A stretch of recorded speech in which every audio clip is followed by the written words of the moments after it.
satu kemustahilan untuk berhasil dalam kehidupan Kristen melalui kekuatan tekad. Ingat Paulus, Farisi, ahli Taurat, keturunan Benyamin, udah semua yang terbaik lah. Nah, dia berusaha untuk baik dan benar seperti yang Yesus bilang. Ini yang dia ajarin. Dan dia frustrasi, dia gak mampu. Gitu. Makanya dia bilang, terpujilah Tuhan kita Yesus Kristus. Jadi Paulus sedang membandingkan kemampuan manusia biasa, nanti saudara bisa baca itu di Roma pasal 7, ya, dengan satu intervensi kuasa Roh Kudus yang kita baca tadi dalam Roma 8. Jadi dengan kata lain gini, saudara perlu bergantung dengan Roh Kudus. Saudara perlu mengandalkan Roh Kudus. Jadi bagaimana kata roh disebut hanya sekali dalam seluruh Roma pasal 7 kalau saudara baca. Tapi dalam Roma pasal 8, saudara bisa lihat ada sekitar 21 kali kata roh disebut di situ. Nah, jadi hidup orang Kristen, kalau saudara renungkan, saudara pelajari, bukan hanya sulit dijalani, tetapi mustahil. Kalau dengan kekuatan pun mustahil. Dengan otakmu, dengan logikamu, sangat mustahil. Mustahil secara manusia. Mustahil untuk mengasihi sesama. Apalagi dibilang seperti dirimu sendiri. Mustahil kan? Tapi waktu roh menguasai kamu, kamu bisa buat itu. Jadi kehidupan Kristen bukan kehidupan yang diubahkan, tapi kehidupan yang ditukar. Kehidupan kamu yang hancur, yang lama, yang busuk ditukar dengan hidup yang baru. Barang siapa ada dalam Kristus, ia mempunyai hidup yang baru. Itu ditukar. Wow. Makanya kita harusnya berkata, Bapa, apa yang kamu kehendaki dari saya? Itu yang paling benar. Apa rencanamu? Bukan kamu bawa agendamu untuk Tuhan setuju. Itu cara kita hidup dengan sifat yang baru. Luar biasa. Musuh, setan saya bilang, dia terlibat dalam banyak hal.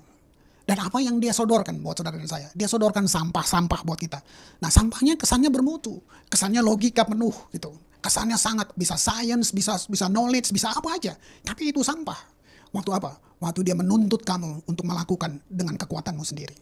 Nah, bersandar pada Roh Kudus, artinya gini, dia yang tahu jauh sebelum kamu tahu. Dia yang melihat sebelum kamu melihat. Dia bisa menuntun kamu. Karena firman-Nya bilang, dia menuntun kamu pada seluruh kebenaran. Apa arti Kristen? Kristen artinya Kristus kecil. Bagi kamu bisa menjadi Kristus kecil di dalam dagingmu, gitu. Kamu tidak bisa hidup seperti Yesus. Kamu harus datang kepadanya, menerimanya. Nah, minta dia hidup di dalam kamu. Itu maksudnya. Jadi kira-kira gini, apakah saya bisa bikin dosa? Gampang. Mengapa tidak? Semua orang bisa bikin dosa. Gitu. Karena bukan sifat alamiah untuk berdosa dan kamu tidak ingin membuka pintu, ya. Begitu. Maksudnya gini, kalau kamu buat dosa, kamu sedang buka pintu untuk iblis. Itu maksudnya gitu, ya. Dia masuk dalam hidupmu. Jadi kalau konsep kamu tentang diri kamu sudah diampuni, kamu sudah ada Roh Kudus di dalamnya, nah, lalu kamu konsisten untuk terus dipimpin oleh dia, saya yakin dosa gak bisa menguasai kamu. Amsal 23 ayat yang ke-7. Sebab seperti orang yang membuat perhitungan, nah, kata berpikir di situ, dalam dirinya sendiri, demikianlah ia. Makanya di depan saya katakan, kamu ada sekarang seperti apa yang kamu sedang pikir. Jika kamu pikir kamu miskin, sakit, depresi, marah, pahit, artinya kamu telah berpikir tentang miskin. Kamu berpikir tentang sakit, kamu berpikir tentang depresi, marah, dan pahit. Gitu. Roma 8 ayat yang ke-6. Karena keinginan daging adalah maut, tapi keinginan roh adalah hidup dan damai sejahtera. Pikiran kedagingan adalah kematian. Itu tidak hanya cenderung ke arah kematian, tapi dia bekerja sebagai faktor penyumbang kematian. Kira-kira gitu. Pikiran kedagingan sama dengan kematian. Tapi pikiran roh, nah, itu adalah kehidupan dan damai sejahtera. Jadi bukan salah faktor penyumbang ke arah hidup damai sejahtera, tapi pikiran roh sama dengan kehidupan dan damai sejahtera. Itu yang Alkitab katakan. Saudara bisa tahu apa yang telah saudara pikirkan dari apa yang kamu tuai. Jika kamu tuai kehidupan dan damai sejahtera, ya, kalau kamu belum punya itu, maksud saya, kalau kamu belum tuai damai sejahtera, artinya kamu belum berpikir secara roh. Tantangannya hari ini, pilihlah untuk berpikir secara roh. Kita bisa di dalam roh, tapi bukan roh yang mengendalikan. Itu hal lain. Bagi Pentakosta karismatik sudah biasa bilang kita dipenuhi roh. Tapi firman katakan, hendaklah kamu dipimpin oleh roh. Roma 8 ayat 1, demikianlah sekarang, tidak ada lagi penghakiman bagi mereka yang ada di dalam Kristus Yesus. Nah, ini pengetahuan rohani. Ya, roh yang memberi hidup telah memerdekakan kamu di dalam Kristus dari hukum dosa dan hukum maut. Sebab apa yang tidak mungkin dilakukan hukum Taurat karena tak berdaya oleh daging, telah dilakukan oleh Allah. Pelan-pelan. Yang tidak berdaya tadi semuanya, Allah melakukannya. Bagaimana caranya? Dengan jalan mengutus anaknya sendiri dalam daging, yang serupa dengan daging, yang dikuasai dosa karena dosa. Lihat itu. Dia utus Yesus dalam daging, dikuasai daging. Jadi Yesus ambil semua dosa itu. Ia telah menjatuhkan hukuman atas dosa itu dalam daging. Jadi dosa-dosa saudara dan saya diambil, dijatuhkan sebagai hukuman di dalam Yesus.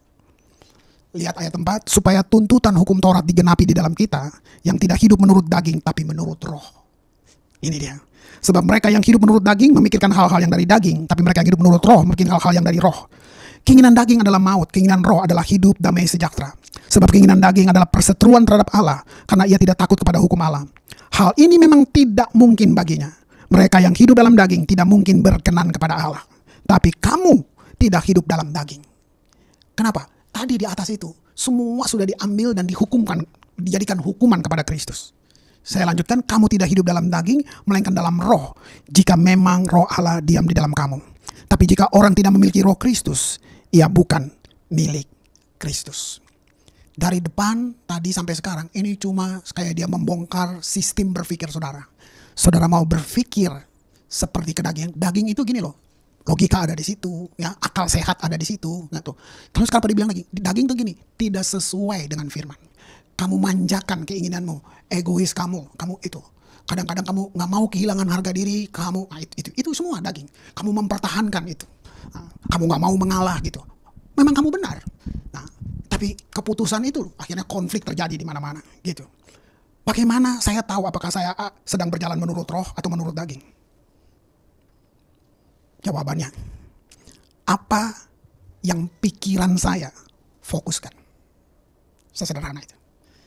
Di tempat kerja, di mana kamu berkomunitas, apa yang pikiran kamu fokuskan? Saya tutup dengan Galatia 5 ayat 22. Tapi buah roh ialah kasih, sukacita, damai sejahtera, kesabaran, kemurahan, kebaikan, kesetiaan. Semua ini kamu gak dapat di bangku kuliah. Kamu boleh pandai, kamu boleh punya jabatan akademis. Tapi buah-buah ini cuma dapat waktu kamu memilih untuk berpikir secara roh.